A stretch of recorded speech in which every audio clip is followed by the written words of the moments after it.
Welcome back to day 13 of Getting Rid of Our Foolishness. Today is gonna be a controversial topic. A lot of people don't like talking about this conversation, but it's gonna be a good one, so stay with me. Today's verse is coming from Proverbs 13, verse 3. It says, "Those who control their tongue would have a long life. Opening your mouth can ruin everything." Ooh. Many of the problems that we face in life today started as a result of our mouth, as a result of our spoken words. And that doesn't come as a surprise because we live in a generation that speak before they think. They speak before they act. And this has destroyed the lives of many people.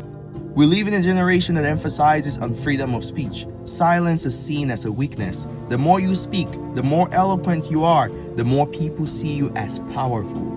But the Bible is telling us that those who control their tongue would have a long life. There's a time to speak and there's a time to be silent. My dad used to be a quiet person, and sometimes when people hurt him, he would rather remain silent and wait for the best time to speak. And I used to be angry and I used to see it as a weakness. Someone hurt you, speak back, like speak up your mind. But he told me something. There's the best time to speak and there's a time to be silent.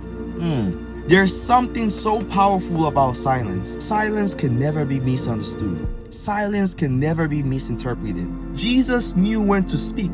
Jesus knew when to respond to his critics. I remember when the adulterous woman was caught in adultery and they were trying to ask Jesus, "What should we do?" Jesus remained silent. At that time, he wrote on the floor. He decided that this is not the best time to speak. Your words once spoken cannot be taken back. But when you remain silent, silence would confuse your enemies. People would always talk. That's the reality. Even me as someone who creates social media content, people are always gonna say harsh words. People are always talking, whether good or bad. But you cannot control what people say, but you can control how you react. Now, I am not saying that we should always be silent. I am not saying that when people hurt us, we shouldn't speak up. I'm not saying that when we're in situations where it feels uncomfortable, we shouldn't say anything.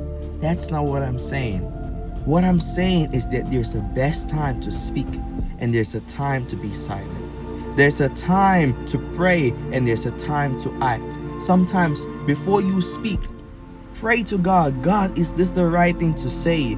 Is this the right thing to do? The Bible tells us today that those who control their tongue would have a long life. Opening your mouth can ruin everything. When we learn to control our mouth, when we learn to speak, when God tells us to speak, many things in our lives will begin to go right. Don't ruin the things in your life as a result of your spoken words.